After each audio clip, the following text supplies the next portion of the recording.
Superhero Talk Show. I'm your host, Brad West. Joining me as always are Greg Burrow from Dragons Are Comic and Fantasy here in Austin, Texas, and Anastasia Anderson. And this is our Halloween episode. This week we are talking about Spawn. Yay! Dun, dun, dun. One of the greatest horror superheroes in comics, even though he's only been on the scene since the 90s. And you know what? I mean, he made an impact and has been, in the popular consciousness, very few superheroes outside of Marvel and DC are as known as he is, by common circles. I'm just kind of blown away. He was created in 1992, and by 1997, he's got a full HBO cartoon Animated series. series. Got a Spawn movie with Michael J. White. It's he pronounces it 5 years. What? Yeah, Michael J. White. He pronounces it Jai White. Yeah. I've heard him say it. So that's cool, but and he did an amazing job. He was really good in it. I liked him. That's the first thing I'd ever seen him in.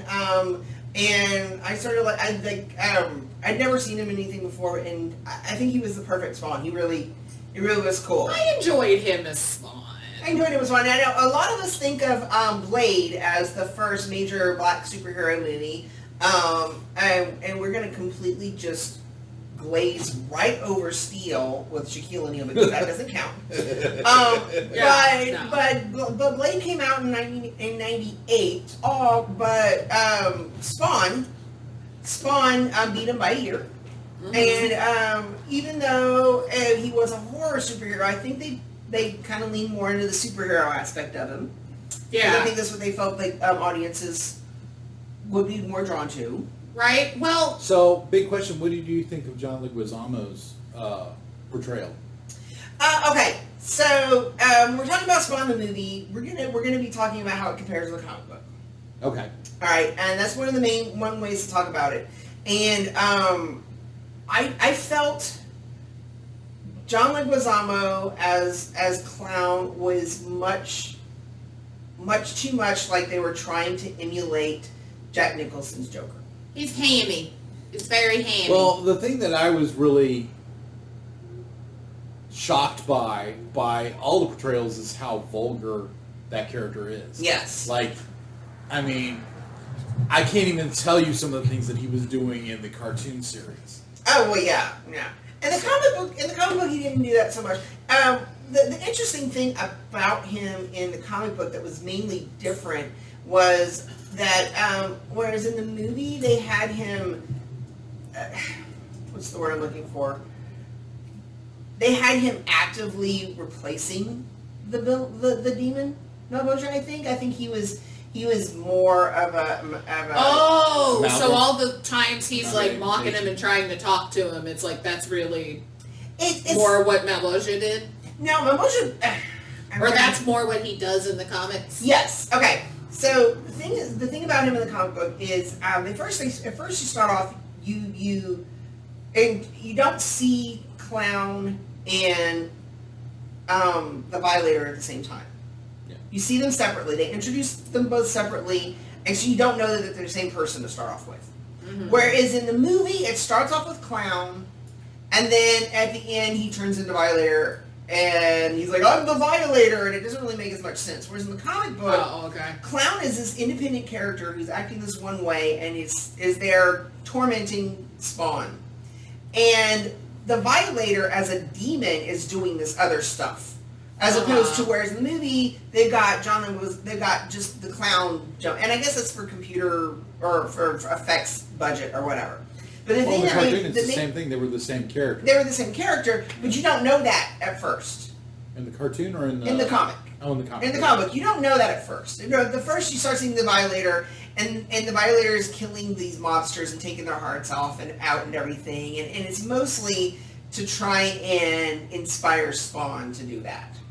And so it's not until to be like, yeah, it's not cool. It's like you know, it's like if we're gonna kill, let's kill the bad guys, you know, and then it's really weird how they use him in the movie. I don't feel it has the impact. Like one of the things that I was telling my husband when I was rereading them and then we watched the movie is, and I hope this is something they do in the new movie, is that they fix this, is the demon Malboja. His motivation is a lot more interesting in the comic book when you compare it to the movie.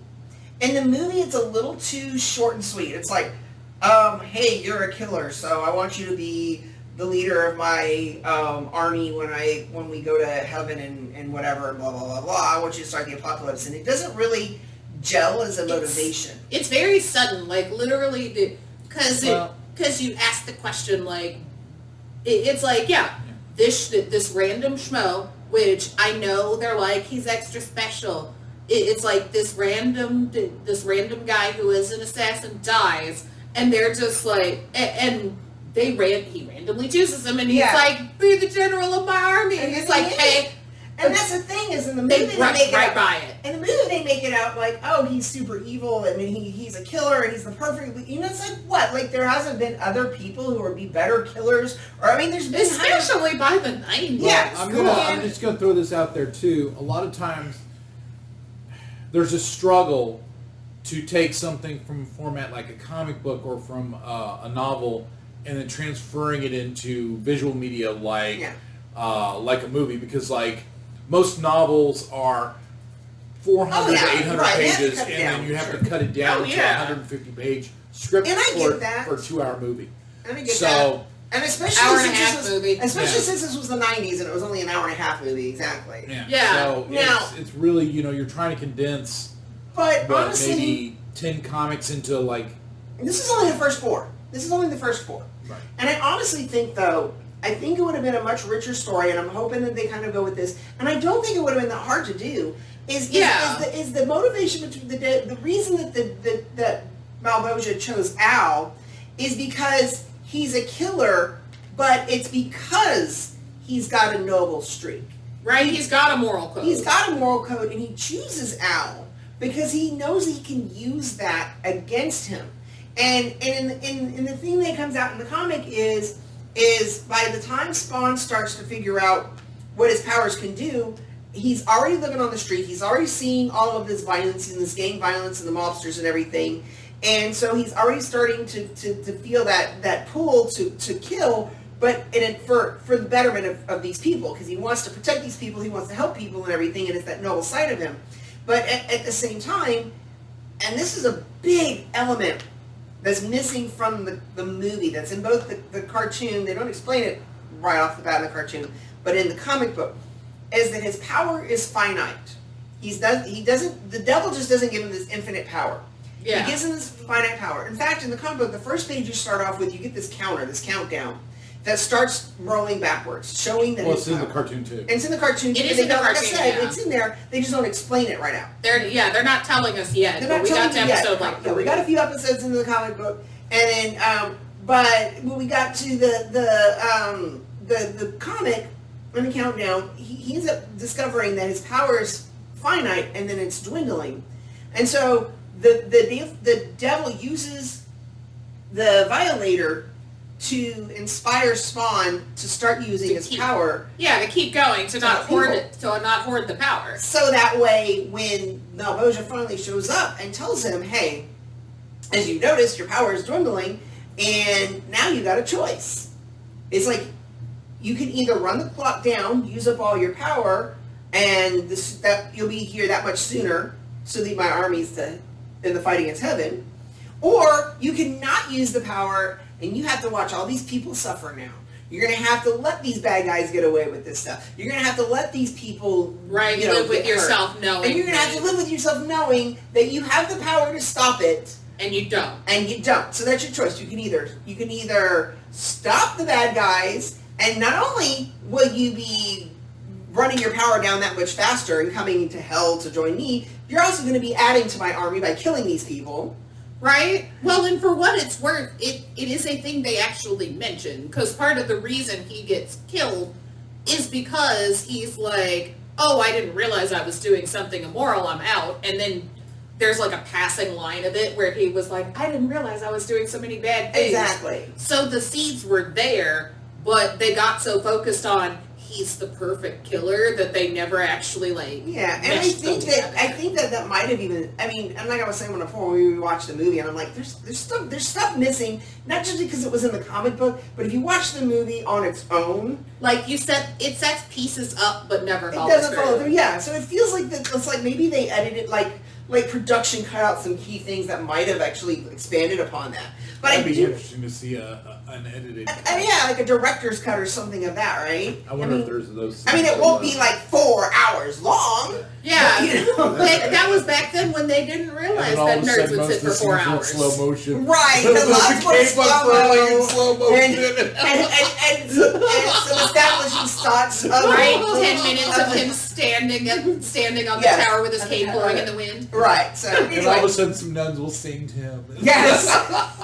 Yes. John. But anyway, sorry. I do feel like that's something that the movie, because that's part of the pathos of the character, is that he has to now he's got that sets up the character's motivation and the obstacles he has to overcome. And it's like I was telling you, if you watch the Spawn movie and you've seen the scene where he goes and he breaks in to steal all the guns and stuff. Well, in the movie they why grab gun if you have power? Yeah, and they explain that he doesn't understand his powers enough yet, or he can't control them or whatever. He's like, oh well, I'll just fall back on the guns. Well, the thing in the comic book is that it's not that. It's that, well, all right, fine. I have to kill all these guys, and I don't want to run through my power as fast. Then let's just use guns instead. Right? And, it's like, wait a minute, I was a mercenary before I was like, I did this before I had a magic cape. I killed professionally. Yeah, right, exactly. I've got skills. Right. Now, there's a couple of things that I think that we really wanted to talk about really quick. In the movie, there's actually a teaser for a character. The cameo, Angela. yes. They're very aggressive about. So Angela shows up in the comics, and she shows up, and it was actually Neil Gaiman who created Angela. So when we were talking about the beauty of this being a creator-owned thing, and Tom McFarlane and crew and Image Comics, they wanted everything to be creator-owned and such. And the creators own full character, they own their characters and stuff like that. Tom McFarlane had some guest writers come in, and with him having the understanding that he was going to have, maintain creator rights to his characters. Mm-hmm. Well, Neil Gaiman in issue number 9, did we end up discovering? Neil Gaiman introduced the character of Angela, who is basically an angel from heaven who hunted spawns for sport. She would come down to Earth whenever there was a hell spawn, knowing that they were super powerful, and she would get bored, and she's like, you know what, I'm going to kill these hell spawn. They're evil anyway, right? And she's like, because they'll give me a challenge, just like Kraven the Hunter with Spider-Man kind of thing. She's like, I'm going to hunt this powerful thing. And eventually they do end up sighting, and Spawn ends up helping her with some various crises and storylines, and they end up working together and stuff. And she becomes a reoccurring character in the comic book, even though Neil Gaiman only wrote like 2 issues of her and barely introduced her, and other writers had established her character, wrote onto her, and expanded upon her. So she makes a cameo in the movie, just like this woman in this dress that's very much designed to look like Angela's costume, and she's even got the Spawn earrings. It's really interesting and stuff like that. Well, years later, after Neil Gaiman had to deal with the lawsuits for Miracle Man, that's a whole other thing. We'll talk about copyrights someday and the fascinating world of character fights for ownership and stuff. Right. But after Neil Gaiman went through all that with the family of the owners of Miracle Man, he turned around. He's like, you know what? I just remembered I created Angela for Spawn Comics. I want control of her. I want her. I own her. And they ended up coming with some kind of an agreement, and Tom McFarlane's like, well, I guess fine. I mean, honestly, that's not my intention, but, maybe a big hypocrite if I didn't just give you ownership of this character or whatever. And so Neil Gaiman ended up giving control of her, and then recently, about 4 years ago, 4 or 5 years ago, he just turned around and sold her to Marvel Comics. Wah wah. Like, he literally, I'm like, why didn't you just sell her to Tom McFarlane or whatever? Didn't he also try to get get money because Angela showed up in the movie. Yes. That was another one of the things when he was doing it, and I think the judges were like, okay, you're pushing it, Gaiman. Right, sir. But yeah, it's like there was a cameo from a woman in a dress. It was basically nothing more than a glorified Easter egg. It was a woman in a dress, dressed kind of like Angela with Spawn earring, with, Right. And it was meant to be like a wink, wink, nod, nod and everything, but he's all like, oh, you used my character in the movie, and they're like, no, they didn't really. Just, you know what, just take this character and go. We have enough right, you already got what you want. We had enough shenanigans, Gaiman, and so they sent him on his way. And there's even more because, of course... well, hold on, tell them where Angela is now in Marvel Comics. Thor's sister, correct? Yes, they wrote her as Thor's missing sister. Oh, okay. It's actually a really interesting comic. It's actually really the concept that they came up with a creative way of writing her in, because there's the 9 realms, Asgard and Midgard and all that and stuff like that. There's the 9 realms. Well, they found out that there was a hidden 10th realm that they didn't know about, or that Odin knew about. And I kind of think this is kind of where they decided to deviate with Hela for the movies, honestly. But they found this 10th realm that Odin had hidden Thor's secret sister on. I actually think that's true. I think that is what they said they based it off of, is they combined Hela, the character, and then Angela, I think. Yeah. No, well, I mean, yeah, for the movie. They kind of did that. Yeah, for the movie. Yeah. So, I found that interesting, but she basically is Thor's missing sister. And I'm being corrected. What's going on? What did we miss, Bo? Sorry. We got time. I know. Odin did not hide away. She was kidnapped by the angels, and they hid away from Odin. Okay. Oh, there we go. okay. It was not, for once, It was not Odin's fault. There we go. We've been corrected. It was not Odin's fault. He did nothing wrong. Yeah, he did nothing wrong. So, I wouldn't say that. all right. Sorry. Just go. Right? Sorry. It's like, dude. All right. Anyway, so that's how Angela ended up moving on. But yes, there was another like fun little instance of creator-owned shenanigans going on here. Now, This time it's Liefeld. and this time it is Liefeld. Okay, so remember we were talking about one of the other comic book creators that had founded Image Comics, Rob Liefeld. He created a group of characters called Youngblood, who were a very thinly veiled, gritty Avengers. Very thinly veiled. Cheap knockoffs. Yeah, cheap knockoffs. Like, seriously, It was pretty obvious. It is so obvious that Shaft is just a cheap knockoff of Hawkeye. I mean, and it took me a while to figure out why they called him Shaft. I'm like, Shaft? And because I think of, like, the, You think of Shaft. right? No. It's like, an arrow is a shaft. Oh, boo. That was where he gets the name. That's where he gets the name Shaft. That's dumb. That's dumb. I think it's dumb. That's dumb. But anyway, so we get There was Youngblood. a Thing knockoff. There was Bedrock was Bedrock. the thing, and it was pretty. And Warclaw was so obviously Wolverine, Lady Deathstrike, but okay. Well, it was just kind of anyway. So, but ultimately, what ended up happening was a character that was on the Youngblood. Youngblood was the name of this team, and they even mentioned Youngblood in the first issue of Spawn.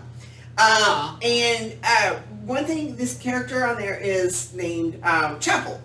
Chapel is a very much Punisher-esque character. Like I was telling Anna earlier, I liken him more to like Peacemaker, in that he's a psycho that's working for the government, and he's murderous and everything, but he's doing it because, it's his patriotic duty or whatever. I mean, he's actually kind of a little bit more like comedian, I guess, from Watchmen.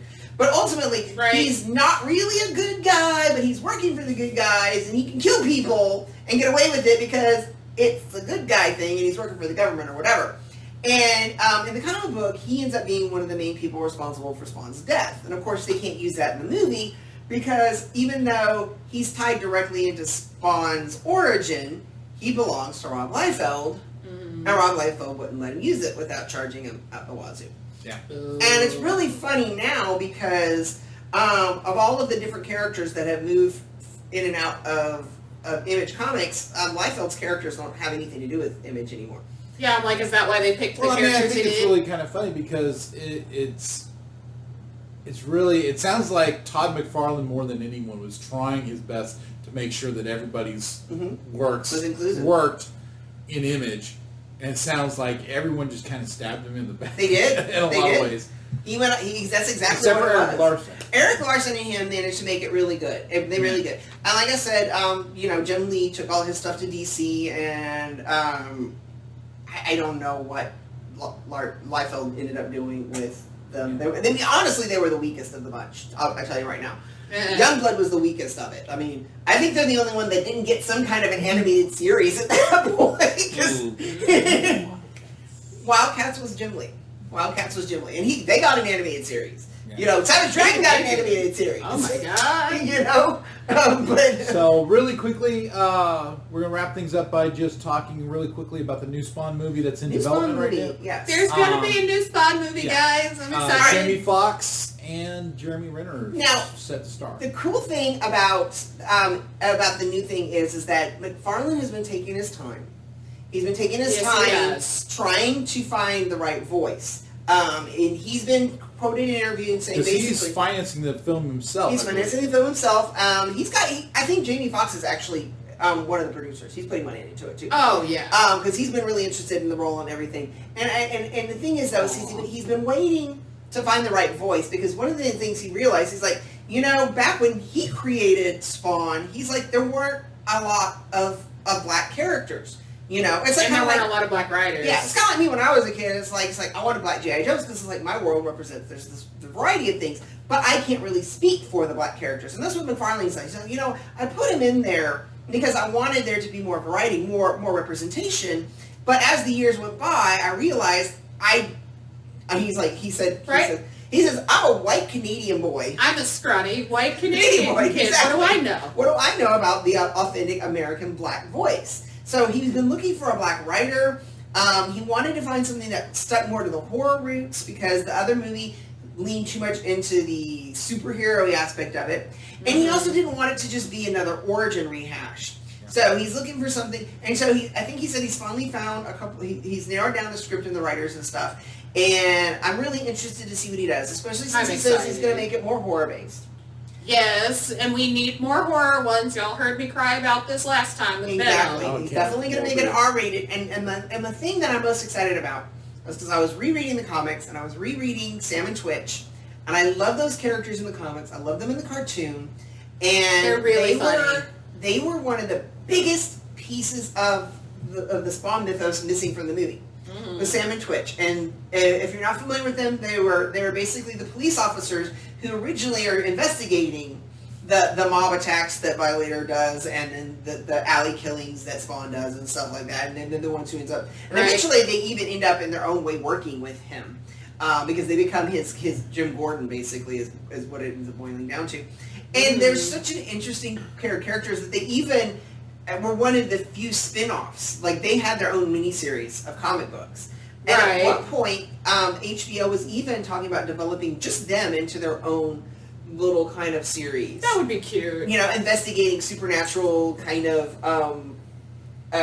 attacks and killings and cases and stuff like that. Yeah, And so, it's like, because for balance sake, like we mentioned in the last episode, sometimes you need, it's like, especially in fantasy elements like this, it's like you're watching all these violent murders and you're not thinking about it, and sometimes you need a character that's an audience stand-in to walk in and go, oh my god. But also to provide comedic relief in the levity, and I think that's one of the things that they tried to cram that into the John Leguizamo version. Which of it didn't the need Clown. to be him, because he's a very aloof character. Yeah. Like, he's a very, like, you're just kind of fascinated Yeah, the watching clown- the him. He clown doesn't need to be characters- funny and annoying. Yeah, the clown character's not supposed to be annoying. He's funny in that he's like very scathing and very dark and very insulting and very He talks with like a gentle whisper. Yeah. In the comics, and it's like, it's one of those things where you're watching him and you're like, this is an interesting character. What are you? What is this? Yes, and I think that would make a much better impact in the movies.